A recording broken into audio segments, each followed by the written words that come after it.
As of today, we are about 8 months in since I started Attack the Backlog, which the main goal is getting the completion of every game I own, which as of before this video, it is 27 different games. Some I have also done the DLC for the game if I enjoyed it enough, while others I just decided to keep at the base game. But since I wanted to change a little how I talk about the other games, I decided to do a monthly comp of all the games I completed in the previous month. I already made a separate video about Armored Core since that is a part of a series I will be doing called the A to Z challenge, so that will not be talked about here. Though I will say, there are 2 games I did not make a video that I completed in December, but the rest were from January. So, let's get started. Here's what I completed from my backlog in December and January. Kicking it off with the first game, it's a fairly simple one, and that is Scrabble. The game unfortunately does not have a platinum since this was played on PlayStation, but it is one of the few games I own in my backlog that does not have a platinum, and as expected, the list was pretty easy. The only difficult trophy, I guess if you want to call it that, is beating the AI on hard, which if you are having trouble with it, you could search a Scrabble word finder, and you'll be done in a few hours. The last achievement I needed was spelling out Scrabble, and this took about a half hour since it's all RNG on both the tiles and what the AI does, but once I got it done, you can tell I was happy.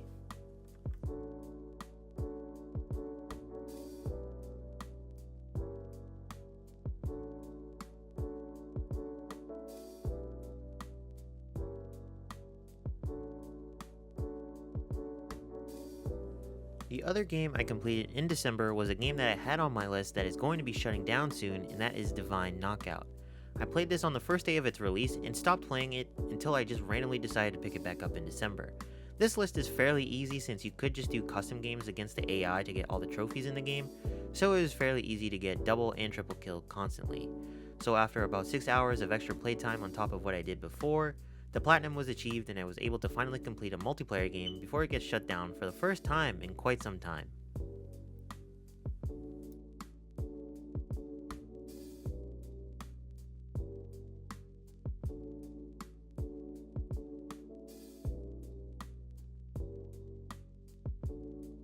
Now onto the January batch, and as expected for me, it was mostly racing games.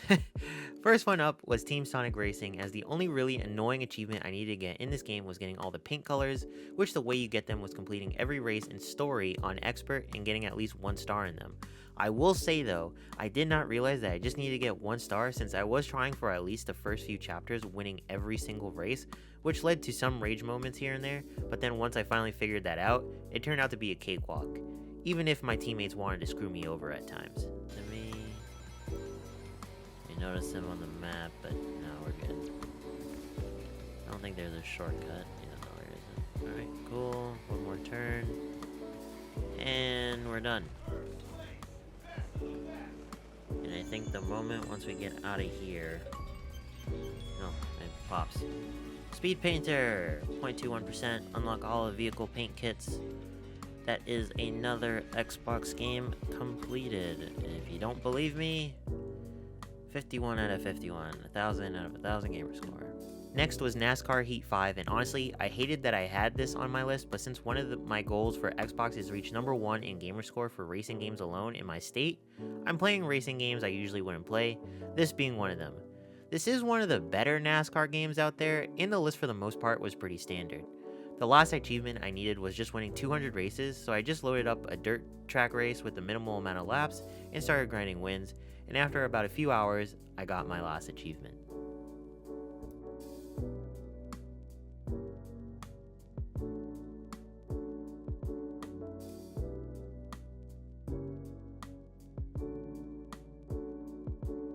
This next game was the only non-racing game I finished, and that was Saints Row the 3rd Remastered.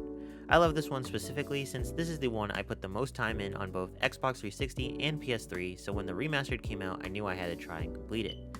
Luckily the list wasn't too bad, however, I did accidentally overwrite my save from Act 1, so I had to replay the first 12 missions or so to get back to where I was in that save to get the final achievement I needed, which was doing the other decision after the mission, the Belgian problem. Time to blow this place to hell. I hate this place more than anyone, but it would be folly to destroy Philip's research without seeing what we can harvest from it. We came here to send a message, didn't we? Why not keep the building for yourself? Your choice here, boss.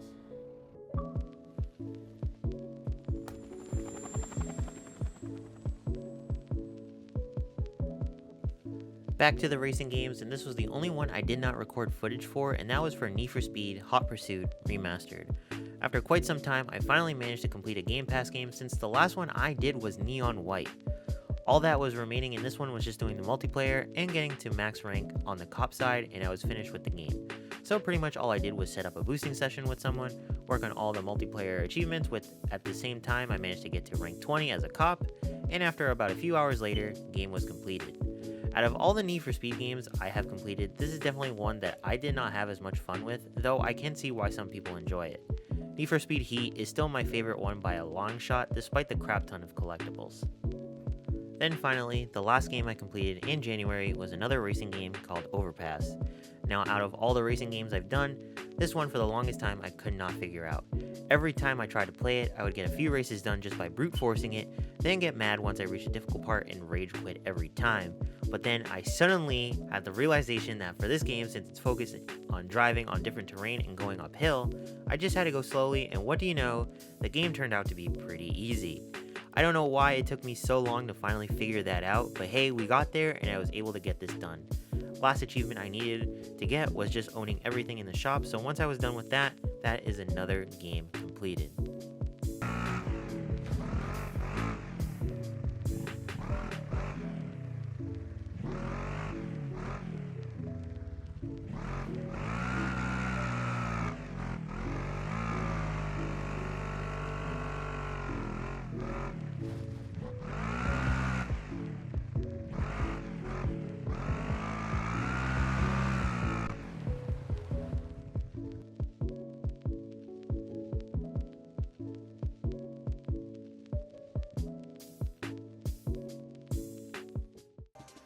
There you have it, 7 games completed from the end of December and January, and I will say we are already off to a great start.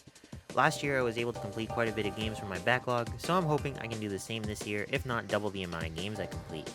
Here are the numbers for the amount of games left in each list. Xbox I have 91, Game Pass I have 61, and PlayStation I have 283.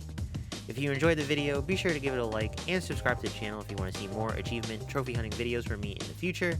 This has been Tricky, and I'll catch you all in the next video. Take care.